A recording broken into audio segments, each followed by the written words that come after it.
Assalamualaikum warahmatullahi wabarakatuh. Bapak Ibu, rekan-rekan semuanya, kembali lagi jumpa dengan saya Ana Andriani. Setelah sekian lama ya, mohon maaf banyak kesibukan dan juga memang baru sempat seperti itu. Jadi mari kita langsung saja bahas gitu. Jadi kali ini saya mau bahas apa?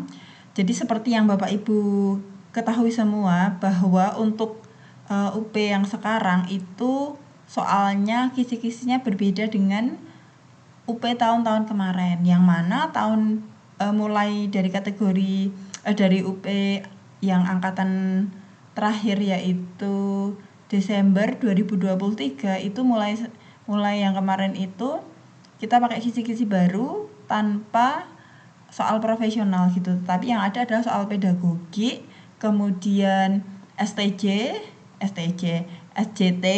atau situational adjustment test atau dan juga kepribadian, terus bagaimana menganalisis kesalahan siswa dan sebagainya. Nanti saya akan bahas per kisi-kisi gitu, per kisi-kisi contoh soal, kisi-kisi contoh soal seperti itu ya insyaallah. Nah, untuk kesempatan kali ini saya akan bahas secara umum. Nah, ini adalah soal-soal pedagogi. Jadi kalau pedagogi itu sebenarnya kan semua hampir sama ya. Cuman kalau misalkan matematika ya berarti akan dimasukkan unsur matematika ke dalamnya seperti itu. Kalau misalkan mapel biologi ya berarti biologi ke dalamnya kayak gitu ya. Langsung saja tanpa panjang lebar kita mulai. Yang belum subscribe dulu dong gitu. Biasa semangat bikin latihan soalnya gitu ya. Yuk. 1. Seorang guru ingin meningkatkan pemahaman konsep pecahan siswanya.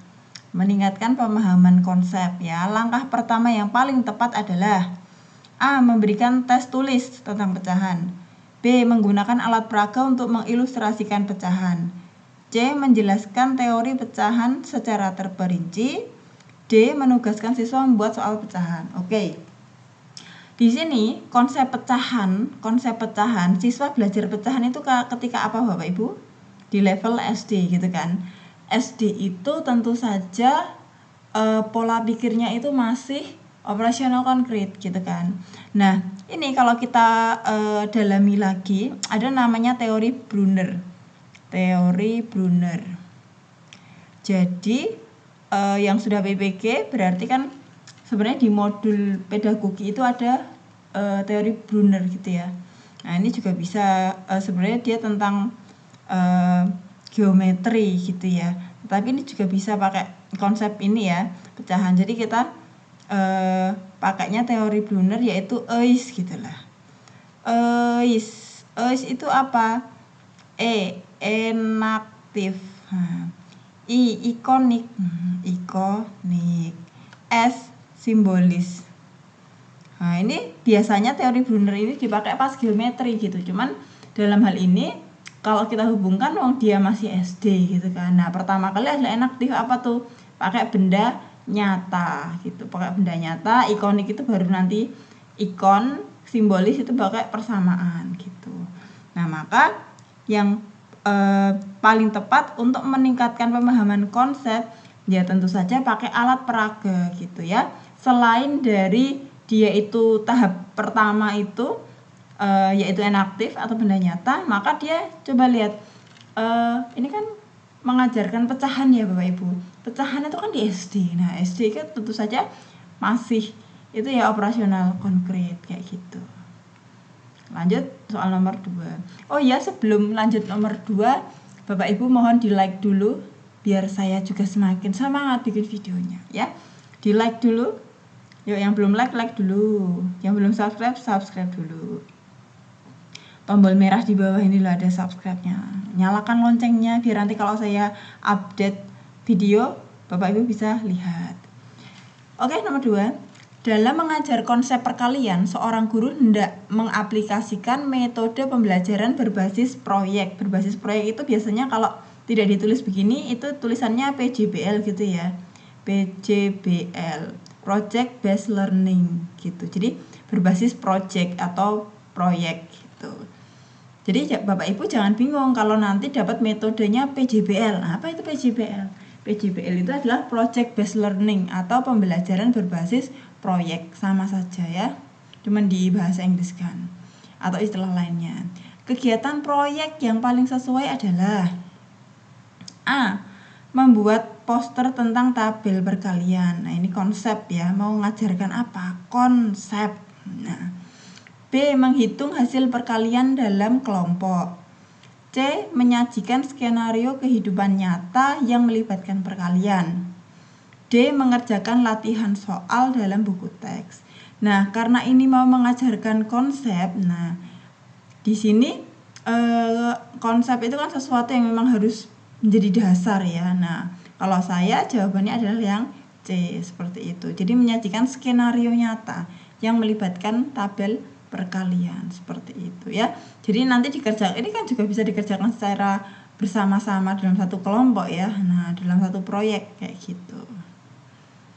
Nah, nomor 3. Seorang siswa tampak kesulitan dalam memahami konsep geometri. Tindakan paling efektif dari seorang guru adalah apa? A. Menyuruhnya untuk lebih sering membaca buku teks. B. Menyediakan materi tambahan dalam bentuk video pembelajaran. C. Menambahkan lebih banyak soal latihan di ujian. D. Menginstruksikan siswa untuk menghafal rumus-rumus geometri.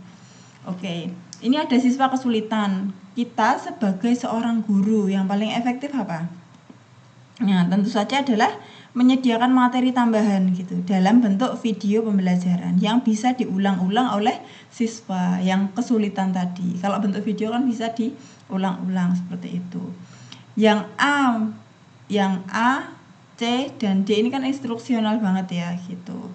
Nah, jadi di sini menurut saya yang paling efektif adalah yang B gitu, karena siswa tadi kan kesulitan paham konsep, maka dia harus mengulang lagi gitu, mengulang-ulang konsep yang sudah diberikan. Nah, nomor 4. Oke.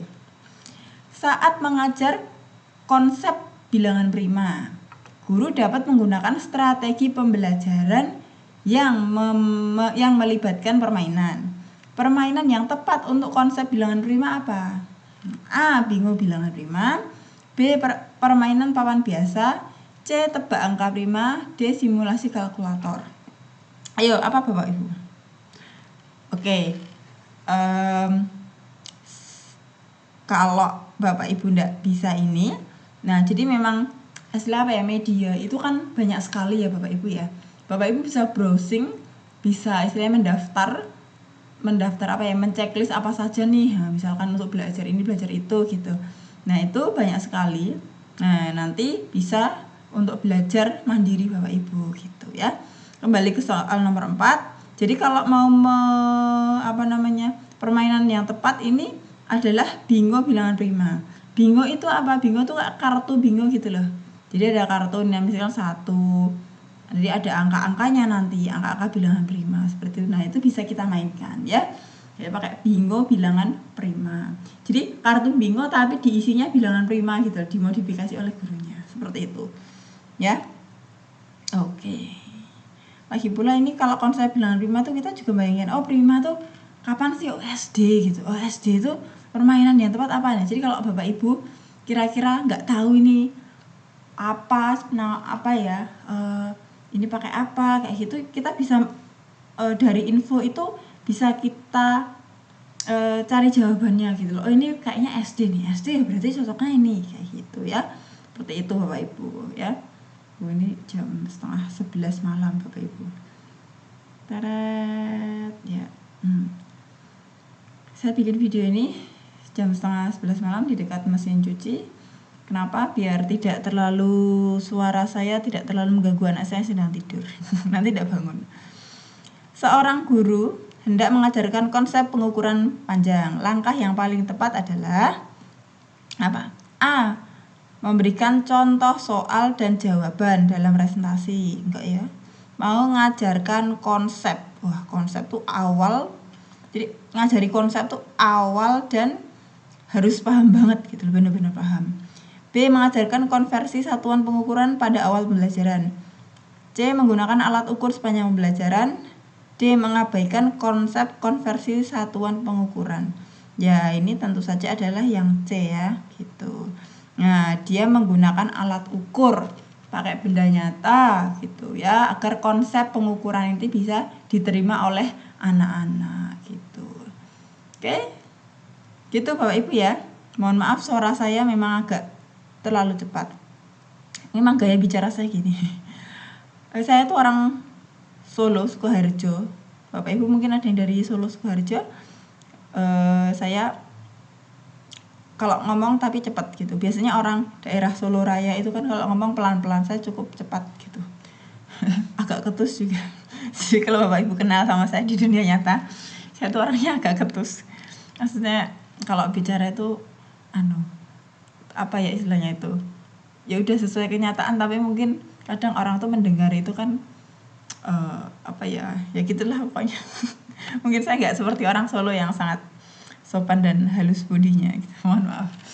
Oke Bapak Ibu, sebelum kita lanjut ke nomor 6, silahkan komen dulu di kolom komentar. Bapak Ibu bisa komen dari apa nih, dari mana? Dari SMP, SD, SMA atau mana gitu, biar kita saling mengenal antar subscriber saya, antar Bapak Ibu yang sedang nonton video ini, biar tahu dari mana saja nih yang sedang menyaksikan gitu ya. Silahkan komen dulu biar saya semakin semangat ya. Oke. Sekarang nomor 6. Untuk meningkatkan minat siswa terhadap matematika, seorang guru dapat mengintegrasikan matematika dalam kehidupan sehari-hari. Yes, betul. Kegiatan yang tepat adalah A. Menyuruh siswa membaca lebih banyak buku matematika. Waduh. B. Mengadakan kompetisi matematika antar kelas. C. Menyajikan aplikasi matematika dalam kasus nyata. D. Menyuruh siswa mengerjakan lebih banyak soal matematika. Ini ngapain? Meningkatkan minat. Nah, guru dapat mengintegrasikan matematika dalam kehidupan sehari-hari. Oh, kata kuncinya ini ya. Nah, maka kegiatan yang tepat adalah tentu saja yang C. Menyajikan aplikasi matematika dalam kasus nyata. Biar apa? Nah, ini berhubungan dengan pembelajaran bermakna, Bapak Ibu ya, namanya pembelajaran bermakna. Ini sesuai dengan teorinya, namanya Ausubel. Kadang Ausubel gitu. Oh, Ausubel nih. Ausubel, kadang ada yang menulis Ausubel, kadang ada yang menulis Ausabel gitu ya. Nah, itu pembelajaran bermakna. Jadi siswa tuh tahu buat apa sih saya belajar pecahan, buat apa sih saya belajar logaritma gitu, trigonometri buat apa. Nah, kalau dia tahu aplikasinya, otomatis dia akan semakin berminat gitu. Oh, saya ternyata bisa menghitung tinggi pohon dengan trigonometri tanpa harus manjat dan mengukur. Nah, itu kan pembelajaran bermakna gitu Bapak Ibu ya. Lanjut. Guru hendak mengajarkan konsep probabilitas pada siswa tingkat SMP. Probabilitas itu apa Bapak Ibu? Peluang ya. Nah, peluang. Bapak Ibu yang lupa mungkin kegiatan yang tepat apa? Memberikan ceramah teori probabilitas secara rinci. B. Menggunakan kartu remi untuk menunjukkan konsep probabilitas. C. Menghindari penggunaan media visual dalam pembelajaran. D. Memberikan tugas rumit tentang probabilitas. Oke. Mau ngajari apa? Konsep. Kalau ngajari konsep, kata kuncinya adalah biasanya kasih contoh dalam benda nyata. Ya, jadi kepakai kasih contoh. Kasih lihat benda konkretnya. Nah, gitu ya, atau aplikasinya gitu. Nah, maka di sini yang cocok adalah menggunakan kartu remi untuk menunjukkan konsep probabilitas. Oke, tambahan Bapak Ibu, selain kartu remi apa biasanya? Kalau di probabilitas itu dadu ya, pakai dadu, pakai koin, nah pakai kartu juga bisa. Kalau manik-manik gitu ya, nah manik-manik kayak gitu bisa ya. Oke, itu biasanya yang dipakai kalau praktek probabilitas atau peluang gitu. Bapak Ibu, apakah ada yang lain? Coba komen di kolom komentar ya. Siapa tahu Bapak Ibu punya ilmu, punya list yang lain, bisa kita bagi bersama gitu. 8. Saat mengajar operasi hitung bilangan bulat. Oke, SD ya berarti. SD nih berarti. Guru hendak mengaktifkan siswa dalam proses pembelajaran. Kegiatan yang dapat dilakukan adalah siswa harus aktif ya, hendak mengaktifkan siswa. A. Menyajikan contoh soal dan memberi waktu siswa mengerjakan sendiri. B. Menjelaskan teori secara singkat dan memberi banyak latihan tulis. D. Menggunakan presentasi slide tanpa melibatkan siswa. D. Menghentikan pembelajaran jika sebagian siswa masih belum mengerti. Nah, di sini apa Bapak Ibu? Jadi kan aktif ya, siswanya pengen aktif dalam proses pembelajaran. Maka menurut saya yang paling tepat adalah yang A gitu. Menyajikan contoh soal dan memberi waktu siswa untuk mengerjakan sendiri. Jadi ada proses berpikir di sini ya. Gitu. Kalau yang lainnya enggak ya. Nah, ini enggak. Yang agak mirip yang B, tetapi kan di sini diusahakan di dalam pembelajaran itu gurunya tidak menjelaskan dulu gitu loh ya. Jadi biar siswanya aktif duluan. Ya, itu kan tercermin dalam opsi yang A gitu. Maka di sini saya cenderung memilih yang A. Bapak Ibu, betul? Apakah ada pendapat lain mungkin? Oke, kalau ada bisa tulis di kolom komentar ya. Nah, bisa jadi mungkin Bapak Ibu punya pandangan lain, bisa kita diskusikan. Nomor 9. Guru ingin mengajarkan konsep perbandingan pada siswa tingkat SD. Kegiatan yang paling sesuai apa? Konsep perbandingan. A. Menyuruh siswa menghafal rumus perbandingan. B. Menciptakan cerita matematika yang melibatkan perbandingan. C. Menghindari memberi soal contoh perbandingan dalam kehidupan nyata.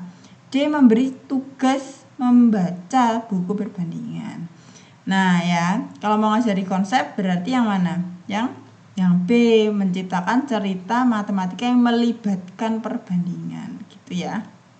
Nah, yang A jelas gak ya? Cuma ngafalin aja. Menghafal itu kan C1 ya gitu. Kita hindari pembelajaran yang hanya di C1. Kita minimal C4 lah gitu ya. Kalau dari taksonomi belum ya. Menghindari beri contoh, malah menghindari, salah dong gitu ya. Harusnya kita malah ngasih contoh perbandingan dalam kehidupan nyata biar siswa kan memang level berpikirnya kan melihatnya itu sesuatu yang konkret gitu ya, sesuatu yang dia pakai. Yang dia beri tugas membaca buku, saya kira ini yang D itu mirip dengan yang A, jadi tidak saya pilih gitu. Lanjut. Nah, sebelum soal terakhir yuk Bapak Ibu. Oh iya, Bapak Ibu yang mau ikut bimbel saya belum saya buka. Saya bukanya mungkin nanti kalau jadwal udah rilis atau Januari lah ya. Januari insya Allah saya launching. Saya umumkannya biasanya di grup Telegram saya atau juga di YouTube juga. Grup Telegramnya Bu Ana di mana? Di kolom deskripsi, nanti insya Allah saya cantumkan ya. Oke. Ini soal terakhir yang kita bahas hari ini ya. Seorang guru ingin mengembangkan keterampilan pemecahan masalah matematika pada siswa. Kegiatan yang paling efektif adalah keterampilan memecahkan masalah. Jadi tipsnya Bapak Ibu, kata kuncinya adalah ini mau ngapain. Jadi di highlight dulu gitu. Yang tujuan utamanya apa? A. Memberikan daftar panjang rumus untuk dihafalkan. B. Menyajikan soal-soal pilihan ganda dalam ujian. C. Memberikan proyek matematika yang melibatkan pemecahan masalah. D. Mengevaluasi siswa berdasar hasil tes tertulis. Ya jelas jawabannya C ya. Kan keterampilan memecahkan masalah. Nah, ini berikan proyek matematika yang melibatkan pemecahan masalah gitu ya. Oke, Bapak Ibu guru, kiranya ini cukup dulu untuk yang seret ini. Nah, ini mungkin kita di video selanjutnya gitu. Tapi sebelumnya apakah video saya ini membantu atau tidak, silahkan Bapak Ibu komentar dulu biar saya senang, biar saya semangat bikin video lanjutannya gitu ya. Cukup Bapak Ibu, semoga bermanfaat. Wassalamualaikum warahmatullahi wabarakatuh.